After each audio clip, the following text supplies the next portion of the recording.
जी hello दोस्तों, मैं हूं कमर चीमा। उम्मीद है आप लोग ठीक होंगे। दोस्तों, भारत के मेजर गौरवारिया ने ये एक स्टेटमेंट दी है।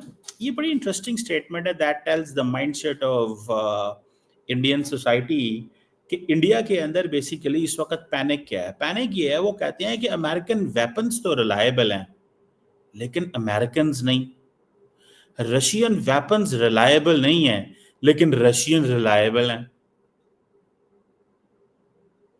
और वो कह रहे हैं कि आज इंडिया का सबसे बड़ा प्रॉब्लम ये है कि हमें अमेरिका कहता है कि हमें दे दो वेपन, हमसे ले लो वेपन, पर अमेरिका हमारी एश्योरेंस नहीं है, अमेरिका हमारे साथ नहीं खड़ा होगा। This is what is saying. और वो बेसिकली इस चीज को एक्सप्लेन कर रहे हैं कि ये जो अमेरिका और भारत और पाकिस्तान के दरमियान जो सिचुएशन पैदा हुई है उसमें यही तो हुआ है। इंडिया को गुस्सा जिस चीज का है वो ये है कि हम, अमेरिका तो हमारा कॉम्प्रिहेंसिव ग्लोबल स्ट्रेटेजिक पार्टनर, इतनी लंबी चौड़ी पार्टनरशिप थी यार, ये इन्होंने हमारे साथ किया क्या है? तो वो अब कह रहे हैं कि ठीक है, हम वेपन्स लेते रहते हैं इनसे, वेपन्स तो हम लेते रहते हैं, लेकिन अब हमें चाल बदलनी पड़ेगी। और वो चाल क्या है कि इंडिया जो है वो S-400 लेगा। इवन के अमेरिकन वेपन्स रिलायबल हैं लेकिन लेगा S-400। वजह, वजह गेम बदल गई है ना। वजह यह है कि वो कहते हैं कि ये तो यू कांट ट्रस्ट इट, आप अमेरिका पे एतबार नहीं कर सकते, आप अमेरिका पे एतबार नहीं कर सकते। अभी राजनाथ सिंह साहब जो गए हुए थे, अच्छा फॉर एग्जांपल जो बात वो कर रहे हैं, इंडिया कर रहा है, वो पाकिस्तान भी ये बात करता है। पाकिस्तान कहता है यार हम जो है, हमारा अमेरिका दोस्त है, एलाय है, लेकिन वेपन चाइना से लेंगे। इंडियंस ये बात आज सोच रहे हैं, लेकिन पहले भी सोच रहे थे, पहले कर रहे थे। रशिया से तो ले रहे थे वेपन्स, उस वक्त अमेरिका से नहीं ले रहे थे लंबा चौड़ा। लेकिन आज वो समझते हैं कि ये जो पिछले कुछ सालों, आपको पता है पिछले 20 सालों में, नॉट 20 सालों में, पिछले 2008 ऑनवर्ड से लेकर 2020 तक इंडिया ने तकरीबन 20 अरब डॉलर का वेपन्स अमेरिका से खरीदा है। More than 20 billion dollar. Last ये जो बड़ा सेल हुआ था, ये जो MQ-9B जो रीपर ड्रोन जो थे जिन्हें कहा जाता है, वो कुछ 4 अरब डॉलर की डील थी इन्होंने की, जिसपे उस वक्त कनाडा और वो जिसे वो कहते हैं ना अमेरिका, और वो पन्नू और निजर वाला इशू चल रहा था। तो जिसपे अमेरिकी कांग्रेस इमीडिएटली बोल पड़ी और बाइडेन से कहा कि हमें ये बताओ कि क्या ये वेपन्स हम भेज सकते हैं, ये कर सकते हैं, ये नहीं कर सकते, क्या बताओ हमें। तो उस पर बाइडेन ने कहा कि छोड़े इन चीज़ों को, आप हमें हमें वेपन सेल करनी है, इंडिया हमारे साथ कंप्लाई कर रहा है, सारा कुछ चीज़ें ठीक है, दिस एंड दैट। और वो हुआ, और उन्होंने वो ड्रोन पता नहीं कितने 20 के 30 के 10, मुझे याद नहीं आ रहा, लेकिन वो ड्रोन जो थे उस वक्त उन्होंने लिए। सो अब ये इस बात को समझें। वो कह रहे हैं कि अमेरिकन वेपन्स तो ठीक है, उसकी वैल्यू बहुत है, रशियन वेपन की वैल्यू कोई नहीं है, लेकिन इंडिया लेना Su-57 चाहता है, इंडिया लेना S-400 चाहता है, इंडिया ये लेना चाहता है, इंडिया और कुछ नहीं लेना चाहता। इंडिया अमेरिका से नहीं लेगा क्योंकि अमेरिका का तो कुछ पता नहीं है। और ये चीज तो, अच्छा अब फॉर एग्जांपल रिसेंटली पोर्चुगल ने कोई लेने थे F-35, उन्होंने डील कैंसिल कर दी।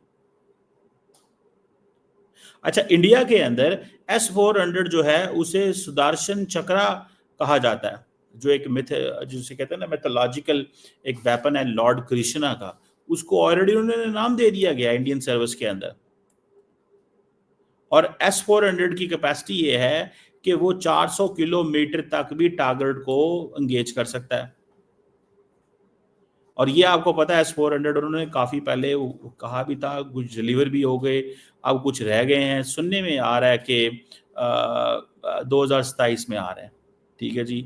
और इसमें काफी ज्यादा, और इंडिया ने टेस्ट भी कर लिया है, इंडिया ने टेस्ट भी कर लिया। और जो उस वक्त प्राइम मिनिस्टर मोदी जो थे, अगर आपको याद हो कि प्राइम मिनिस्टर मोदी जब ये सारा झगड़ा हमारा भारत के साथ हुआ, तो उसके फौरन बाद प्राइम मिनिस्टर मोदी चले गए उधर, क्या नाम है, उन्होंने S-400 के पीछे एक तस्वीर जाके बनवाई, इफ यू रिमेंबर। S-400 के साथ एक तस्वीर बनाई, और वो उसका मकसद क्या था? To give a message, to give a message Pakistan के, जनाब हमारा S-400 काम कर गया। सो इंडियंस क्या करने लगे हैं कि वो कहते हैं हमें अमेरिका पे कोई एतबार नहीं है, ज़ीरो ट्रस्ट। और ये डॉक्टर जयशंकर और सारे लोगों ने इस पे एनालिसिस किया कि बाइडेन एडमिनिस्ट्रेशन के बाद एक झटका लगा। अच्छा, ये चीज़ यूरोपियंस भी कह रहे थे, लेकिन इंडियंस को ये था, और ख़ास तौर पे डॉक्टर जयशंकर बार बार एक कह रहे थे कि देखें, ट्रंप का हमें परेशानी इसलिए नहीं है, 2017 से 20 तक वो थे तो इंडो पैसिफिक को अहमियत देते रहे, so we were part of the game, so we will not be missed. You're getting my point? You are part of the game. You are part of the game. ठीक है। अब उनको नहीं था पता कि ये जो पार्ट ऑफ द गेम है ये क्या बनना है। सो उन्होंने इस चीज को थोड़ा सा वो किया, इग्नोर किया और ध्यान नहीं दिया एंड ऑल दैट। लेकिन अब की पोजीशन जो है वो कंप्लीटली बदल गई। सो जो मुझे जो गौरव जो बात कर रहे हैं ना, वो सही कह रहे हैं, ही इज राइट, कि हमें S-400 चाहिए और बस इतना ही बहुत काफ़ी है। हमें we need not to go for the American weapons, क्योंकि हमें अमेरिका का क्या पता है कल को क्या हो जाए, किस तरह हो जाए, किस तरह चीज़ें डेवलप हों, हम वो अफोर्ड ही नहीं कर सकते। सो ये जो उन्होंने बात की है ना कि हमारे लिए अमेरिकन वेपन्स रिलायबल है, रशियन वेपन्स रिलायबल नहीं है। अमेरिकन वेपन्स रिलायबल हैं, रशियन वेपन्स रिलायबल नहीं है। लेकिन रशियंस तो रिलायबल है ना, रशिया हमारे साथ खड़ा होगा। लेकिन मैं आपको एक बात बताऊं, रशिया भी आपके साथ नहीं खड़ा होगा, रशिया भी किसी के साथ खड़ा नहीं होगा। इवन पाकिस्तान और चाइना की देखिए जंगें आपको खुद लड़नी पड़ती है, नोबडी स्टैंड्स विद यू। कोई आप कल को थोड़ा ये कहेगा कि जी ठीक है, आप जो है इतने ही कहेंगे जाओ लड़ो। अभी फॉर एग्जाम्पल इंडिया ने ये जो जंग हुई, इसमें इंडिया ने क्या किया है? इंडिया ने क्या किया है इसके ऊपर? मुझे तो इस चीज़ की समझ नहीं आई। वो आई कुडंट गेट इट।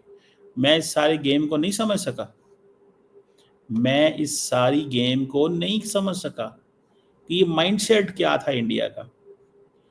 क्योंकि इंडिया जो है उसको पता होना चाहिए था कि रशिया इज ऑलरेडी ऑक्युपाइड।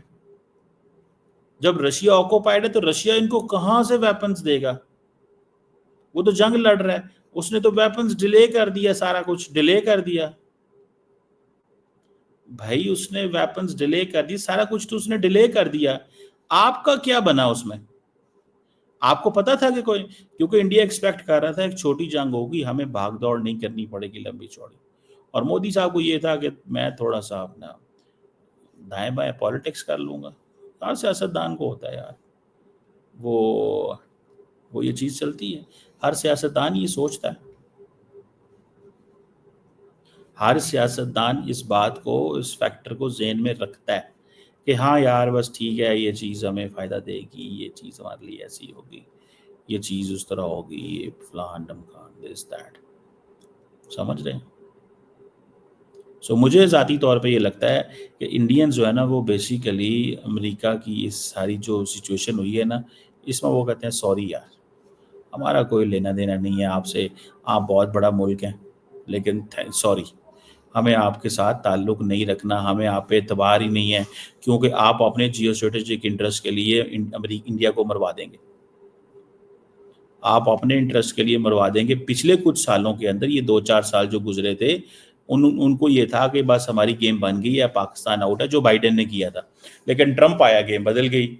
और फिर दूसरा ये भी है उनको प्रॉब्लम, एक दूसरा प्रॉब्लम उनको ये भी है। क्या? उनको प्रॉब्लम ये है कि भाई वो ये कहते हैं कि बांग्लादेश में आपने हमारे साथ क्या किया। सो बेसिकली इंडियंस का एतबार उठ गया है। सो वो जो Indo Pacific and quad and AUKUS और वो सारी गेमें जो थी, और दूसरा अमेरिका इंडिया, ये देखें, ये एक नई कमिटमेंट इंडिया और अमेरिका की होनी है। मैं आपको अभी से बता दूं, there will be a new commitment between India and the United States. और वो पता चलेगा कि किस तरह की कमिटमेंट होती है, क्या चीज़ें होंगी, कैसे चलेंगी। लेकिन मैं आपको ये गारंटी से बता रहा हूँ, ये इंडियंस को समझ आ गई है कि भाई यार ये हमारे पंजाबी में कहते हैं ना, साढ़े गाटे लाते हैं। You getting me? साढ़े इन्होंने गाटे उतार दिए हैं यार। हम कुछ और सोच रहे थे, ये कुछ और निकले हैं।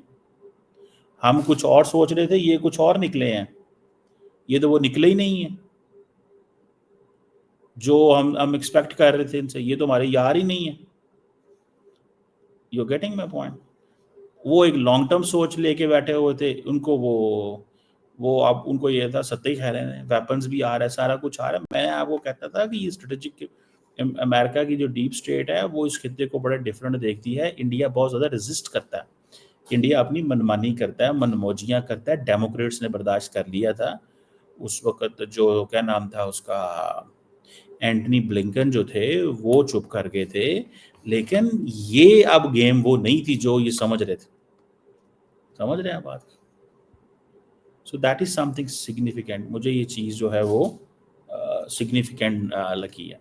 बहरहाल क्या निकलता है, किस तरह निकलता है, ये तो वक्त बताएगा। लेकिन मेजर साहब का ये कहना कि जनाब American weapons are more reliable than Russian weapons, that is something significant. ठीक है जी, लेकिन रशियंस रिलायबल हैं, अमेरिकन रिलायबल नहीं है। सो वो इसलिए दोबारा वो कहते हैं S-400 लो, क्योंकि S-400 तो कामयाब हो गया। अब सवाल बड़ा इंपॉर्टेंट है, क्या अमेरिका सैंक्शंस लगाएगा? क्या अमेरिका सैंक्शंस लगाएगा? 2027 भी बीच में ही है ना। देखिए ट्रम्प साहब 25, 26, 27, 28, ठीक है। क्या इस दौरान इंडिया मजीद वेपन्स लेगा, तेल लेगा? बहुत कुछ हो रहा है अभी। तो वो जो क्या नाम है उस साइंसदान का, वो सेनेटर का साइंसदान कहना, उसने तो ये भी कह दिया था ना कि हम माफ़ नहीं करेंगे, छोड़ेंगे नहीं, 500% टैक्स लगाएंगे। वो भी गुस्सा है बहुत ज़्यादा, वो भी बहुत ज़्यादा गुस्सा है कि ये हमारे साथ कर क्या रहे हैं, ये होते कौन है, ये हैं क्या, इन्होंने चढ़ना नहीं है सा। समझ रहे हैं बात? So this is significant, let's see क्या होता है। इंडिया वेपन्स लेता है, सैंक्शंस लगती हैं, या कि वंस फॉर ऑल अमेरिका से कहता है जी हमारा आपका कोई लेना देना नहीं है। ठीक है, आप देखिए अमेरिकन कनाडा के साथ यार लड़ पड़े हैं, नेटो डैडी कह रहा है ट्रंप को, पीछे इंडिया पाकिस्तान दाएं बाएं कौन रहते हैं? सीधी सी बात करनी चाहिए। और जब मैंने ये एक दफ़ा once I met an American of long ago, वो कहते हैं यार आप लोग पता नहीं क्या है, आप लोग क्यों ये समझते हैं कि हम आपके साथ हमेशा रहेंगे। हमें यूरोपियंस पिटते रहते हैं हमारे आगे कि यार आप हमें इग्नोर कर गए हैं। और वो बिल्कुल देख लें आप अभी, ये नेटो देख लें। ठीक है, उसने कहा 5% दो, उसने कहा मैं देता हूँ 5%। सब ने कहा हम 5% देते हैं। रिटर्न में उसने कहा ठीक है मैं प्रोटेक्ट करूँगा, मैं तुम्हारे साथ हूँ, तुम पे कोई हमला होगा मैं तुम्हारे साथ हूँ। ये चीज़ें जो है ना वो that is there. Let's see क्या होता है इसका वो